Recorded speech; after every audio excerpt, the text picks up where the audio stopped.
Welcome to Free Advice Friday. My name is Keri Barnum for New Shelves Books, and I am here with many, many authors to talk about the business of being an author, publishing, marketing, and everything in between. We do go live every Friday at 10 a.m. Eastern. You're welcome to join us at newshelves.com/FAF, or you can always watch the replays over at YouTube, which is New Shelves Books on YouTube. And we have questions that were emailed in as well as being, asked in our live chat here. So we're going to jump in and get on those. So the first question that I had come in, and this was actually a funny one. I got a question from Walt this morning, and Walt's question was about getting a quote. And I thought it was funny because I misunderstood it. So Walt said, this may be a poll question in the group, but I'm just curious. Should I wait for copy edits to be complete before asking for a quote from someone? Or is it considered acceptable to ask before they are done? And I understood this as he had sent something off for copy edits and did not have a quote or did not have a price from them. And I was very concerned. And this seemed very out of character for Walt. And I was like, you should have gotten a daily, an hourly rate and an estimated timeline and how many hours it would take for edits, or have a project quote for edits before sending it through. And of course, Walt did that. What he meant was he was asking, can I send out for endorsement quotes to other authors and people of that nature prior to copy edits being done? So we kind of are answering two questions at one, though. Please do not send your work in for editing without a reasonable quote, whether it be a project or, an hourly quote and approximately how many hours it will take to complete the project.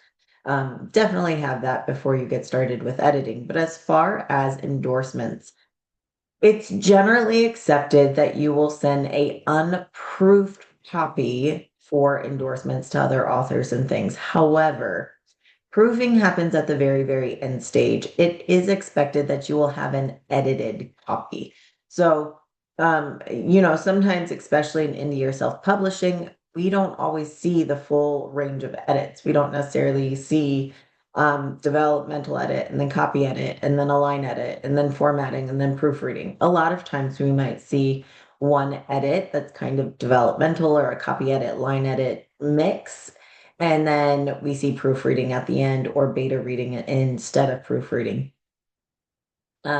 So that is one of the things that we have to consider is how much editing are you doing and what shape is your manuscript in. So I think you have to know this for yourself and be honest with yourself. If you are in really good shape, if you know your manuscript's already been, you've worked in writers groups, you've had beta readers, and it's really clean, you can probably send it along. But if it hasn't been read by other people and it has been edited at all, I would wait, especially if the editor you're working with might suggest developmental or content changes, because that will change the book. So it's kind of dependent on the book, but typically you wait until edits are done and then you send them. Most of the time, you're actually sending a formatted PDF. You're not sending a Word document for, for review, endorsements, or quotes from authors or other people. So usually it's a little bit later on. With that said, most people need a good 2 to 3 months to get back to you, depending on their timeline, or they need to know in advance. So it's perfectly fine to reach out to someone and say, I would absolutely adore if you'd be willing to take a look at my book. It's not quite ready yet. It'll be ready in June. May I send you a copy then? Because that also gives them advance warning and timing, because otherwise, most likely what's going to happen is you're going to ask them in June and they're going to say, oh yeah, great, I'd be happy to, but I don't have time until July. So letting them know in advance is fine, but I wouldn't necessarily send them a copy that far in advance. Um, oh, Chris, this is a really great question coming after Walt. So, for those of you who don't know, Walt has an amazing Instagram social media presence where he talks about Japanese history and he ties into many things Japanese and Japan. on his social media platform, and his books are also based in Japan and around Japan, Japanese history. And so Chris, who I believe is new here this time, so welcome, Chris, is asking on KDP, what should I do to reach readers in Japan? So Chris and Walt, you might have something in common with your books there. Um, so I would say, as far as if you're marketing to a specific country, you have to keep in mind to market to that specific country. Number one, be honest with yourself if they're reading books in your language. So I know that many people in Japan start learning English very early on. They certainly did when I was there. They learned very early on, and English is kind of like a fun pop culture thing where many of them will listen to English music and read books and things like that. So I think in Japan, it's probably likely. However, from there, you have to remember that you're marketing to Japan. So are you trying to find where you can run ads? Can you run ads from social media platforms? Can you go to a blog that's popular in Japan on pop culture and ask them to feature your book? Can you run ads on different platforms? Because that and social media are probably going to be your best bet. But if you're going to reach social media in Japan, the thing to remember is most social media platforms kind of build your algorithms on where you're at. So TikTok is actually known for this. They really show things that are local to you. So if I'm trying to reach people in Japan and I'm posting from Virginia, it's probably not going to work very well. Now I could use something like a VPN to kind of scramble that up a little bit. But those are the things you have to think about is what are you doing to reach out to that country? Because what's popular here isn't necessarily popular there. Not just, books and movies that might be popular here or there, but social media. It may be more popular on different platforms there than it is in the US. So the first thing I would be doing is a deep dive into your ideal audience. If they're in Japan, all right, where are they on social media? Where are they seeing things? Would a billboard make sense there instead of social media? Would going to a blog there, or trying to get on a podcast that does English podcasting or something like that, be more effective? And that's where I would start. And Japan, of course, is just an example. The same is true um, for any country, really. If you're going to a different country or a different language, you have to really look into the cultural differences of where they might find and consume their media and start there. Let's see, Richard's question. My book was reduced to $64 briefly. By the way, Richard's book is a hefty tome on gems, and so it's usually priced pretty high. So it was reduced to $64 briefly. Amazon ordered a bunch of copies, then the price went back up to $84. So yeah, that absolutely happens. Keep in mind that Amazon is, when we have price discounts, it's usually not Bob in the back going, I think we'll discount this book today, or let's do this. It is literally bots and algorithms. So it might change and wane depending on recent sales, recent activity, or sales page. It can change based on what books are selling, your comp titles that are selling or not selling. It can change based on your past sales data and history. So if your book tended to sell really well in a certain month, that can trigger these things. And I mean, ultimately, it's running by algorithms and bots. So we can only make as much sense of it as we can make sense of it. But they will certainly do different things there for sure. All right, let's see.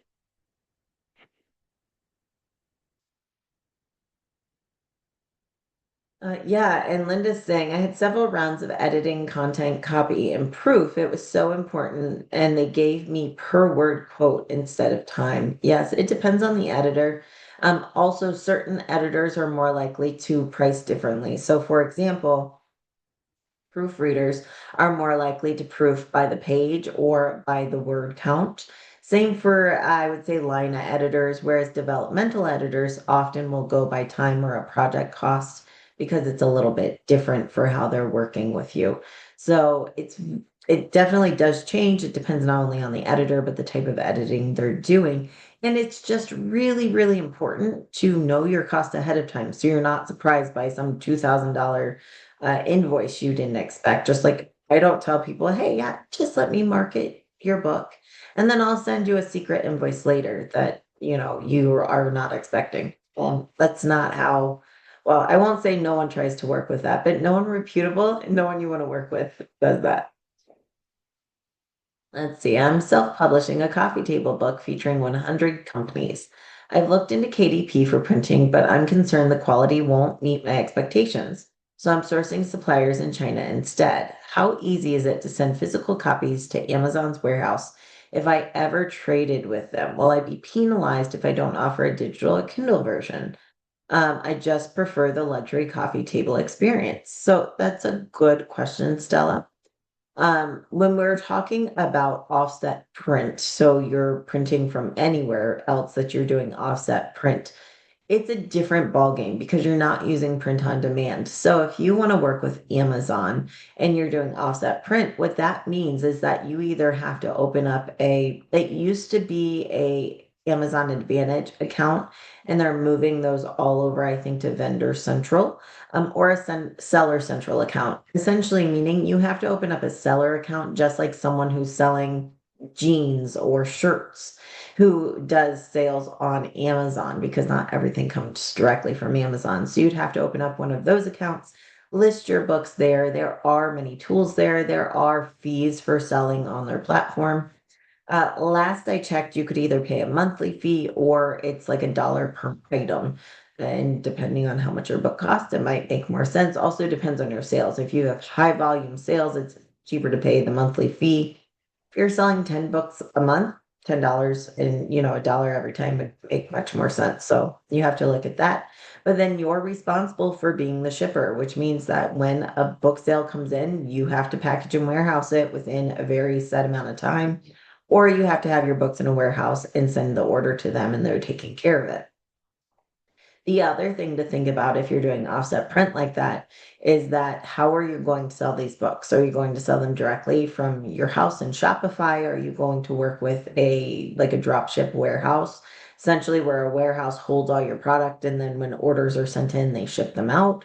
Or are you going to work with a book distributor, meaning that this is a distributor that has a warehouse and works in the book trade, and you would then be sending your books to them. They would warehouse them. They would get the books into Ingram, Baker and Taylor, Amazon, and other sales outlets.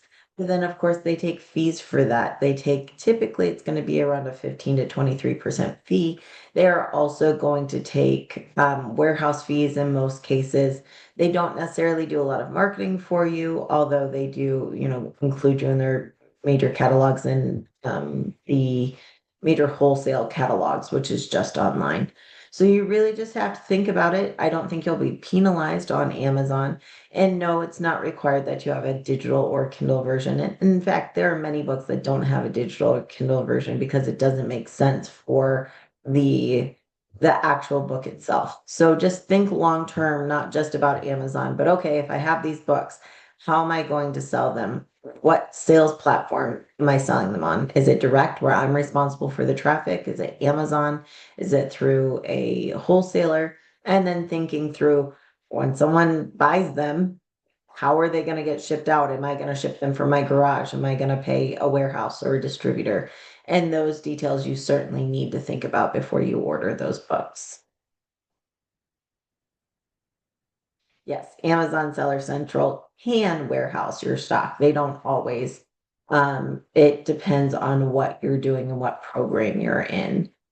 So lots of different options, but it's not just a one size fits all. Let's see. Let's see, Richard, I'd say go ahead and start the ad if you can. But that's the question is I know you've had some problems with your ads. So I would be trying just to make sure you can when you need it. Let's see, let's jump to an emailed in question here. A question from Carol. Let's see. Blog post. I wonder if it's better to pull from the few blog posts I have rather than link to them. I think the newsletters will likely replace the blog. So most of the time, if you have a blog or you have a blog and a newsletter, they tie in. A blog doesn't have to replace a newsletter, but for many people it is, where you're just connecting directly with readers rather than putting it online. A lot of people are using Substack kind of like a blog. And I will say that in the cases of if you are doing that, then you can excerpt your blog in your newsletter and link to it, or you can just make it one and the same. Depends on your purpose. Are you trying to drive people over to your blog website for traffic or sales or something different? Or are you just trying to connect to your reader? If that's the case, then you can just use, have your blog essentially send to your newsletter and it works just fine. Now I will say that if you are sharing your blog in your newsletter. I got to think through the process here.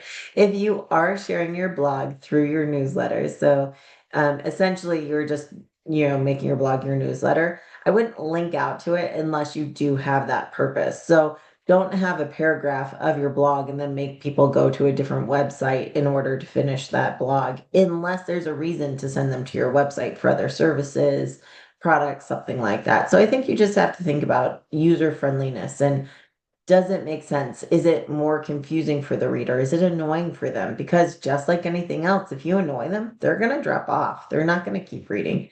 So we just have to think about the user experience and find that balance of doing what makes sense for our business, but also realizing that we're speaking to a customer and customer satisfaction is important. So we have to find that balance.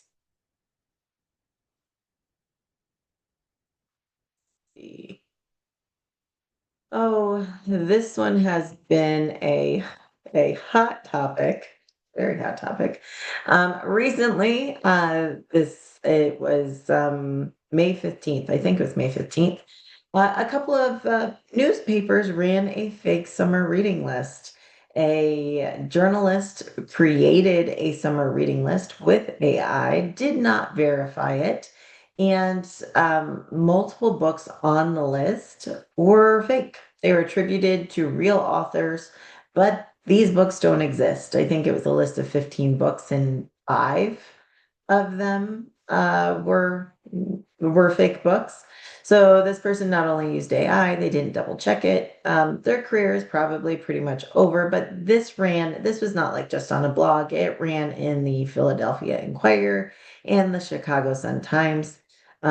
So that was kind of really big deal that this was uh, done. And so I will reiterate what I've been saying for a while is that if you're using AI for whatever reason, for research, I don't recommend you use it to write your book for you or, articles you're getting paid for.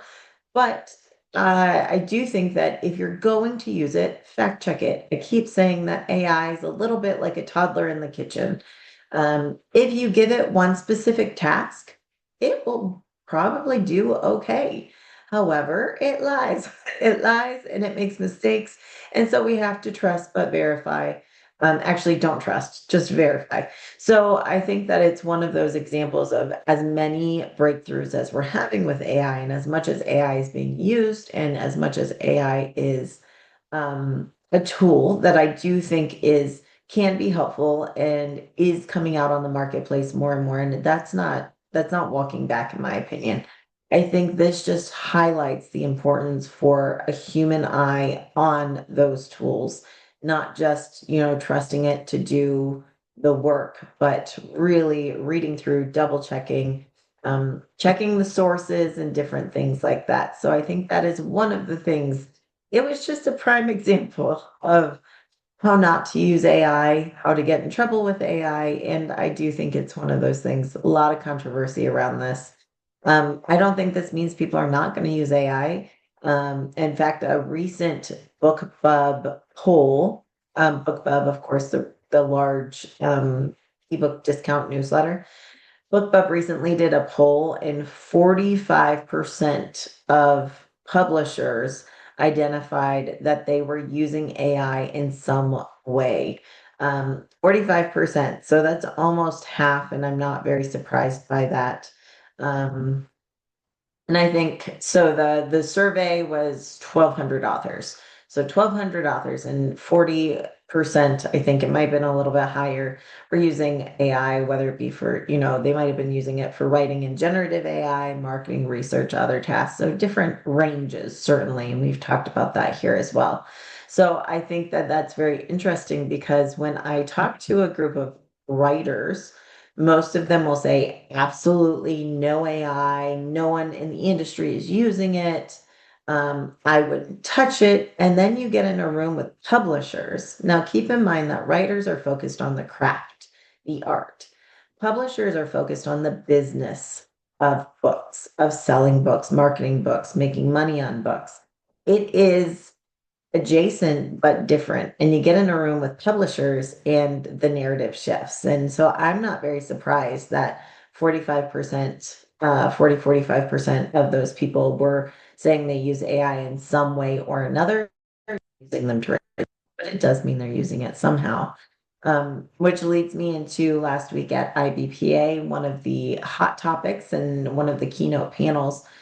One was on copyright with a copyright lawyer who was brilliant, by the way, gave a really great speech talking about copyright and not and about how things are evolving and how we can think about shaping the future of copyright and how important copyright is because it protects artists.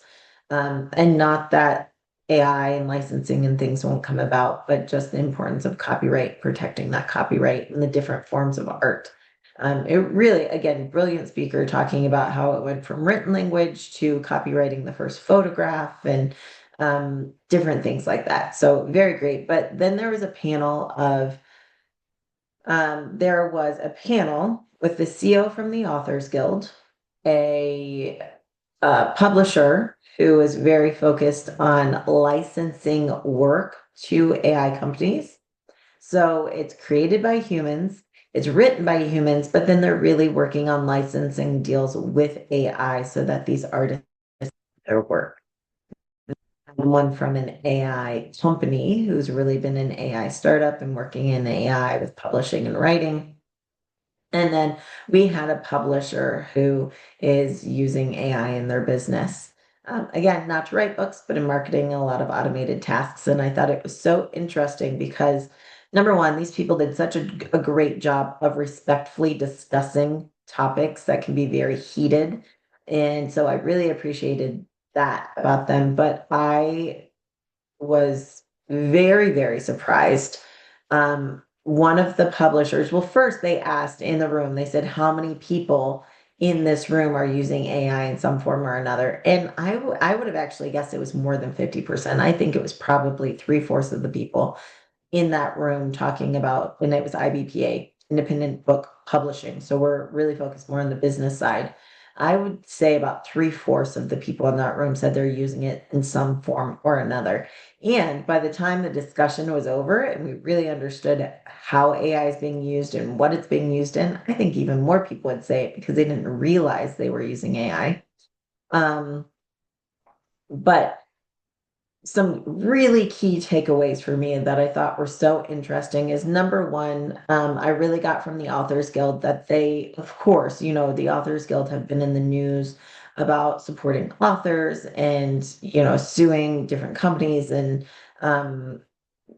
really trying to defend authors. But one of the things I took away is that the person from the Authors Guild actually said, I would take the licensing deal. That at this point in time, it's not, will my book ever be worked into AI, but we're just fighting for licensing deals so we can get paid and so we can get authors paid. And I would take the licensing deal. And I thought that coming from someone from the Authors Guild who really works in this was very interesting.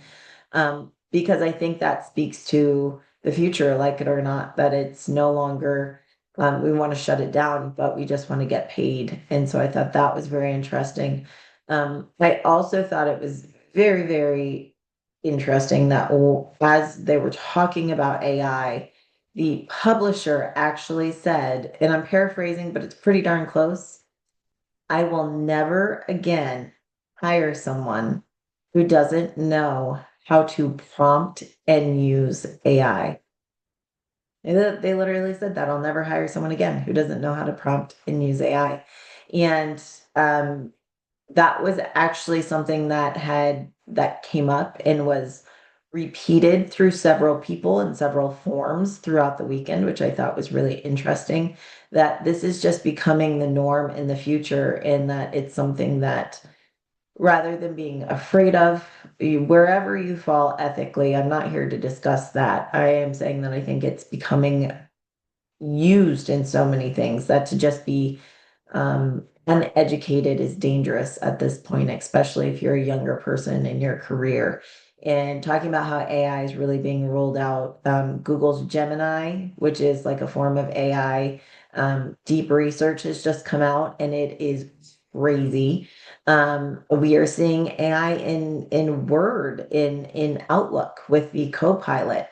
So whether or not you realize it, most of the tools you're using in Outlook have some form of AI built in. Of course, we know ChatGPT and um, so many different tools. Amazon is building out their AI called Rufus, and Rufus is meant eventually, so it's really bad right now, but it's meant to eventually be an AI that like serves as kind of like the butler of Amazon, I guess. We're going back to Ask Jeeves. But smarter. And so I think that it's one of those things that we have to be aware of. We cannot bury our heads in the sand, and then the person who was on the AI panel, Amanda, was again very brilliant, brilliant, brilliant. I actually found her later, and we were chatting about just AI and marketing and AI in life and with kids and things.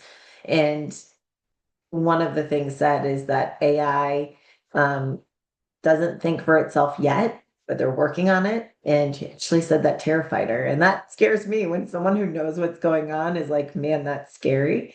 I think that is one of the things. And I think that it's advancing very quick. And yes, there are risks of fraudulent use and scams, and there's so many bad ways to use AI.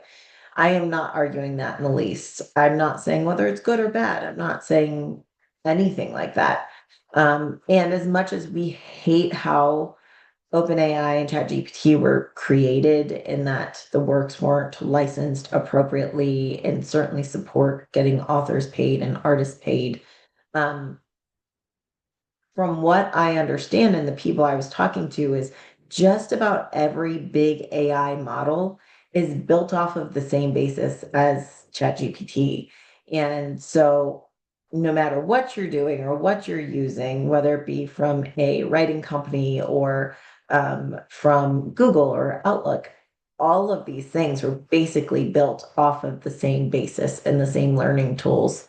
So it was just eye-opening for me. I've said this before, I'll say it again. I think it's very much more about education and about learning rather than fear. And again, I thought it was very, very interesting that the writers and the artists, understandably so, were more reticent and more upset and refusing to use AI than the business side, the publishing, the marketing, and the other aspects. And I thought that was very, very interesting. But I do think it's going to change how we market, how we find books, how some tasks are done. We were talking about how in the industry it's going to change the entry level tasks that come in and how agents find books and how publishers choose books because there are different tools that are going to kind of fast track that for better or worse. So just wanted to share that again. I always think it's so interesting. And yeah, asking about Grammarly as an editor. Um, and Grammarly as an editor is AI. It's an AI editing tool. Now you still have to make decisions. It's assisted AI. It's not generative. And I think that is the key is that when humans are in charge of AI and monitoring and using it as a tool, it's very different than when you ask it to do things for you. But yeah, it's only good. Richard saying it's only good for about 10,000 words. And I think that's how a lot of them are. AutoCrit does that, Pro Writing Aid, unless you have a paid version. So if you have a paid version, it's very different. Yeah, and James saying Claude 4 dropped today. So there's just so many different tools and things, and I think that's one of the platforms that I will firmly stand on and in New Shelves and Free Advice Friday is that we don't have to like all the changes, we don't have to like all the things, but I want you to be educated on them so you can make educated decisions, not fear-based decisions, and also to know what's happening in the industry outside of our small circles. We see it with a lot of things. You know, I don't talk about politics and I don't talk about religion, but I will say that especially in a world where we live so much online, what we tend to see is we live in this algorithm bubble of only seeing the things that we support or talk about. And it can sometimes give us a really narrow view. And I am very privileged to be able to see many views from my experiences and the work I do and the people I work with. And so I just wanted to share this with you all so that you can know what's going on in the industry. And I'm sure you guys are all reading newsletters and things like I do as well. But I thought it was very, very, very interesting and certainly changing the way. And so we've seen how many people are using it. We can see how it can go very, very wrong when you just say, hey, make me a list of bestsellers to read on the beach. And I don't know, more than half of them are fake. So there's a lot of room for error, a lot of room for error. You still have to verify, ask for sources if you're using it, but it's a tool. And I do think it's a tool of the future. So take that as you will for what you will. No one come after me. Last time I talked about AI, I had some very angry letters. If you disagree, but that's fine. You don't have to agree with me, and you can certainly send me information and research, but don't come after me. I'm the messenger here, I'm just telling you what's out in the industry. So just it's just a lot of interesting things there. So all right, let's see. Going on to next things. If I'm changing the color of the cover on a book already published, this should not affect the ISBNs, correct? That is correct. Small cover changes, typically you do not have to get a new ISBN. If you are changing content, if you are changing title, subtitle, author's name, if you are changing content inside, that would all require a new ISBN. If this book has been widely seen, it's typically recommended that you do a new ISBN. Just because if you've sold a book with, 10,000 books with one ISBN and you change the cover, it can be very confusing for then it to suddenly have a different cover. So use your judgment on that, but no, it's not required that you get a new ISBN if you're changing out the cover, especially just changing up a color. Is it worth announcing the color change? Meh, I don't know. How much attention do you want to draw to it? I think if it's something that you are saying, hey, got a facelift and you want some social media content, great. Um, is this something I'd probably send to a newsletter? Probably not, unless you had nothing else to talk about. Yeah, Richard, if you're looking for a more in-depth option, you might look at AutoCrit. That might be a better option for you. Let's see.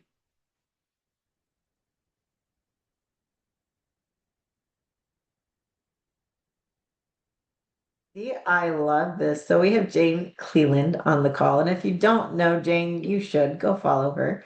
A brilliant person in the industry. But Jane's saying that the thesis of her new book on the craft of writing is called Beat the Bots, A Writer's Guide to Surviving and Thriving in the Age of AI. And is the thesis of it is that we will succeed because of humanity, not despite it. And I think that's true. Absolutely. I'll be looking forward to that. I think it's one of those things where if it takes humans and humanity. I think that is what's going to temper all of this new technology. So we'll definitely be looking forward to that, Jane. Thanks for sharing. And it comes out August 12th. See. Price change does not require an ISBN change either. Oh, it does not. Price changing can happen. Now, if you do have your price in your barcode for a print book, you will want to update your barcode with the new price, but it does not require a new ISBN.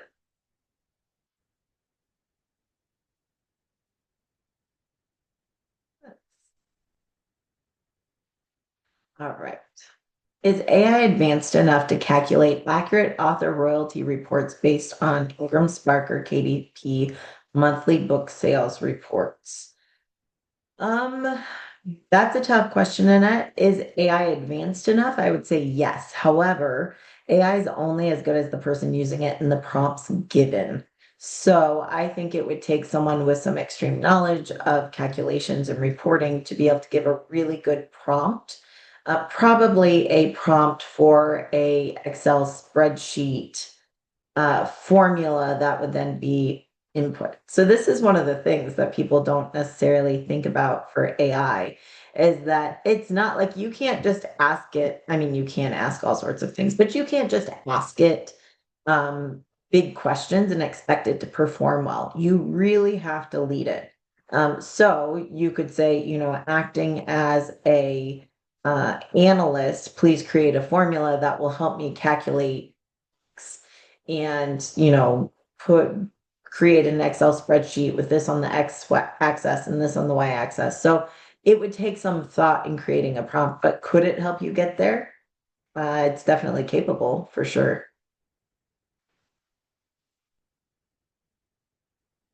Well, let's see. I'm working with a new author that is consider using Atticus. Do you have any thoughts on Atticus? Do you know me? Of course I have thoughts. So Atticus, for those of you who don't know, is a formatting program. It's very similar to Vellum, which has been around for longer. Atticus is run by Dave Chesson, who it does Publisher Rocket, Kindlepreneur, and all that good stuff, which, by the way, is driven by AI on Amazon. So as far as that goes, Atticus, I think, is a good tool for formatting. I will say they did a big update.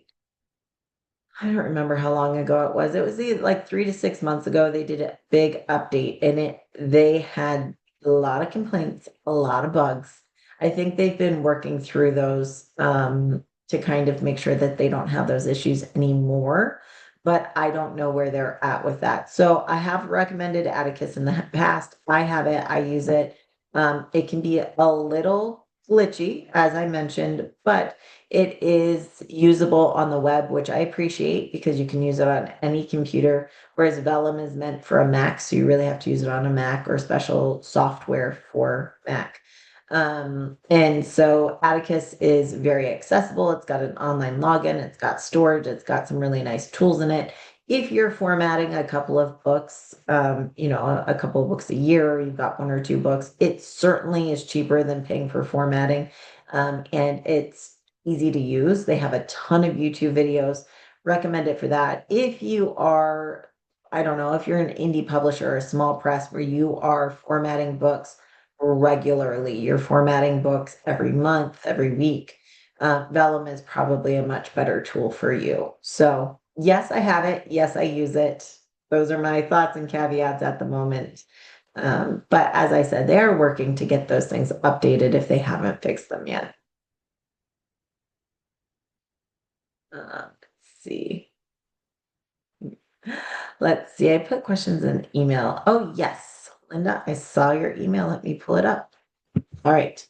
Linda's got questions here that I'll cover. All right. After posting things on my business page about my book, I get phishing messages and direct messages as though they're interested readers, and they engage my time and kind of won't let up. I always check, and now if they're digital creators, should I just ignore them? Yep, not only do I ignore them, but I just block them. One of the other things that you might consider is you can have an auto reply on Facebook Messenger that can simply say, "Hi, thanks for reaching out. Here's my book information," and then have it there. You will know pretty much by their second message if they're phishing or if they're really interested. And so that can be a way to help weed them out. I wish there was a way to stop these people. There's not. And if you're running ads, you're going to get them. It's just part of it. You'll also get emails and things that are phishing. It's the world we live in, unfortunately. Know that if you have any issues with Facebook in particular, with Amazon, but Facebook, it will be on your account. It will actually show up in your business account on your business page. They will send you emails, but don't click on anything. Go straight into your account and check. Also check the URL it's coming from. Facebook sends from like 5 different URLs. And you can look them up, but it's like facebook.com, and then there's some other ones that go with it. If it's not from that URL, ignore it. Most of the time, if you're getting an email, when you check the URL, it's from like Hotmail, Gmail, all sorts of different things. Ignore it, it's spam. Same thing for Facebook messages. Facebook, if they do have an issue with your page, they may send you something through business chat, but it's verified. If you click on it, it will take you to your own business back end. So that's a way to verify it, but just ignore them. I'm sorry they take your time. It's just part of the business, I'm afraid. Oh, and they talk like they've read your book. What they have done, talk about bad uses for AI. What they have done is they have probably taken your book description or your Amazon sales page and sent it to AI and asked it to write a pitch or a letter from them as if they had read it. So they probably have not. Don't fall for that one. Let's see. I'm doing a lot of podcasts, and some of them have asked if I want to pay for advertising for my book as they're promoting the episode. It usually runs around $100. What questions do I ask them, or should I just not do it? Sometimes I think it makes sense to pay on a platform with a couple of caveats and thoughts. If you're doing a podcast, you can promote the podcast on your own. You can promote it and advertise it and even put some dollars behind it on social media to boost your specific post. That means you get all the metrics and all the information. I'm more inclined to do that. If the platform, though, is really your ideal audience, and maybe they're saying, we've had you on the podcast, we also do blogs or ads on our blog or our website or a newsletter.